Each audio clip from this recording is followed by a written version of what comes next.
In front of me, I have the FAIRPHONE 5, and I'll go over unboxing along with a quick look at the device and its specifications. So, without wasting any time, let's just get straight into it. Now, I will mention I am kind of late to the party for the FAIRPHONE, and at the time of recording this, this phone is, I would say, no longer a good purchase, as it is a little bit too expensive for what it offers, and there are better alternatives at almost a third of the price of this one. So I will be giving you the phone that I'm talking about in this case at the end, but let's first go through this one, see what we get in a package. Even though this now would be a bit dated, it still has some nice specifications right here. Let me quickly find my little knife for opening. There we go. So we do have a seal to cut through. There we go. Changes in your hands. Okay. Now, packaging wise, you can see it's very bare bones. Here we have the phone itself.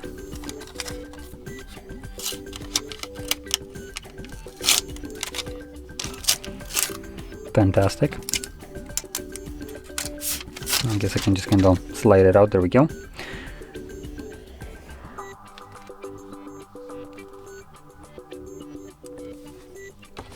So while this is booting up, let's see what else we got in here. And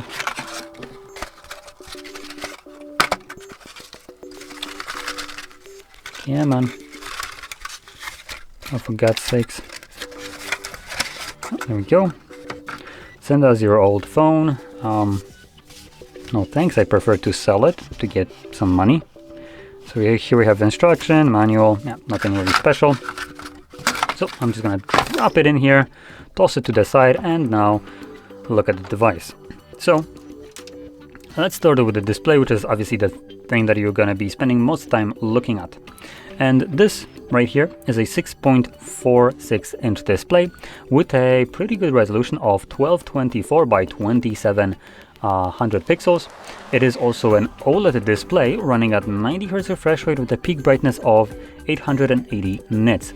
It boasts a 82.7% screen to body ratio with a pixel density of whopping 459 pixels per inch, covered with a Cornell Gorilla Glass 5.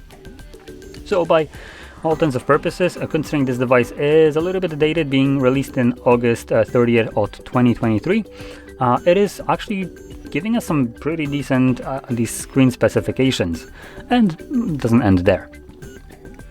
So with the display, we can now move over to the back, which we have our cameras. And we have a 50 megapixel f1.9 aperture wide sensor. Then we got another 50 megapixel f2.2 ultra wide sensor and a time of flight 3D depth sensor. This will be this thing right here. And this is something that you also see on iPhones. So that is actually surprising that such a phone even has this. Now, if we flip it over to the front, we have another 50 megapixel 2.5 aperture wide sensor. There's a lot of wide sensors right here. And with at least the back cameras and also front ones, you can record videos up to 4K at 30 frames per second, and with the back 1080p up to 60 or slow motion of 120. 720 will give you 240 frames per second slow motion. Now the front one supports 1080p also up to 30 frames. So no slow motions and no 60 unfortunately right here. So camera wise, actually pretty decent setup right here for a device. And with that out of the way, we can now move over to the internals.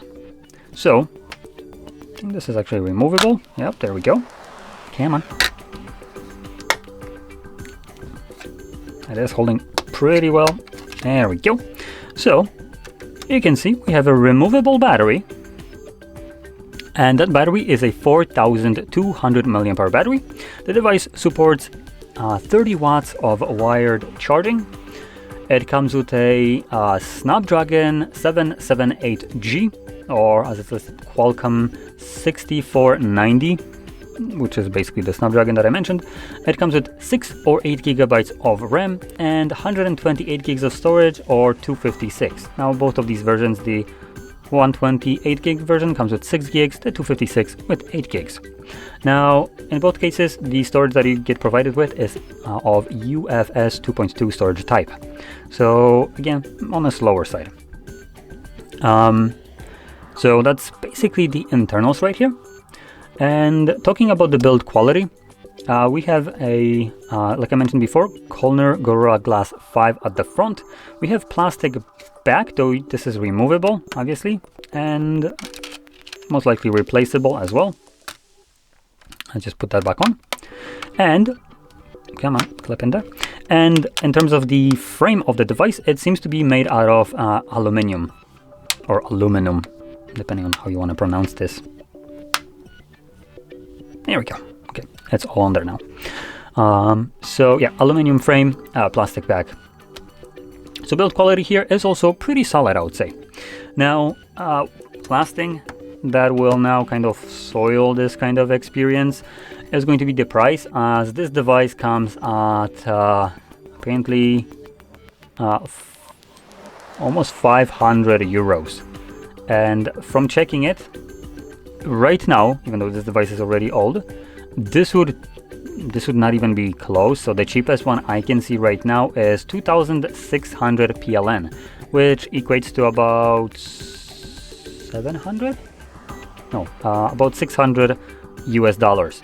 $600 for this device is a very steep ask, and I'm talking about like gargantuan for what it offers in current time. Now it's nice that it has several of the things, like for instance OLED display with 90 Hz refresh rate, a solid processor in here, and so on, but it's nearly $700 right now for a already like a year-old device. So I don't really see the price being viable now if you're thinking of picking up this device in 2024 or close to 2025. It's like almost what, November, December? It's November right now, right? So this device is a bit dated at this point, and the price that it retained is a bit too high. At the time of releasing it, or this phone being released, this price might have been more justified. Nowadays it's not, as there is a phone that basically offers very similar package, I would say, at significantly lower price, and that is the CMF Phone 1 from Nothing. And they are offering, in terms of processor, just a slightly faster processor from benchmarks. It's going to be the Dimensity 7300 with a AMOLED display, so very similar to this, but 120 Hz refresh rate, bigger battery, faster charging, though only 3 watts. Camera wise, it's going to be similar, though it's going to lose out on the time of flight and 50 megapixel ultra wide. Other than that, it's going to also have the 50 megapixel wide sensor and 60 megapixel selfie. This one again had apparently 50 megapixel selfie, though it's hard to believe that this is housing a 50 megapixel selfie.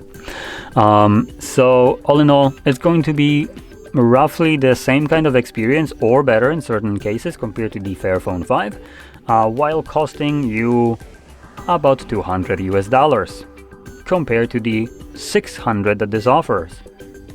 So you pay a third of the price and have roughly the same or better phone. So like I mentioned, this phone might have been well priced when it was released, but considering it retained the price till now, it's not worth paying the full MSRP for such a phone when there are options that are newer, faster, better, and cheaper, which is basically the amazing part of progress. The cheap phones are getting good, and I would say good phones are getting cheap, but that's not really the case, as Samsung is proving that they're just going to be releasing in $1,800 devices.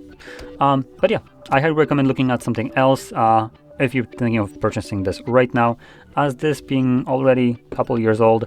Obviously, also another thing that will suffer is the software update.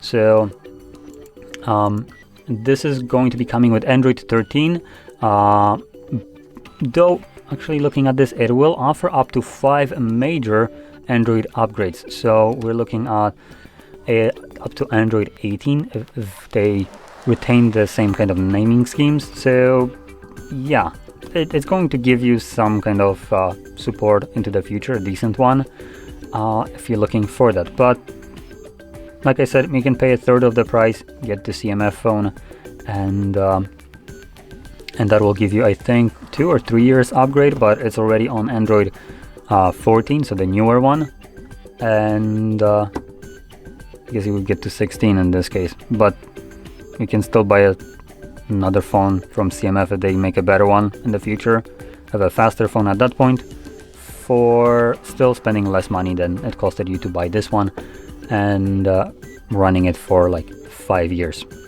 So there we go, that's my look at the device, and if you found this very helpful, don't forget to hit like, subscribe, and thanks for watching.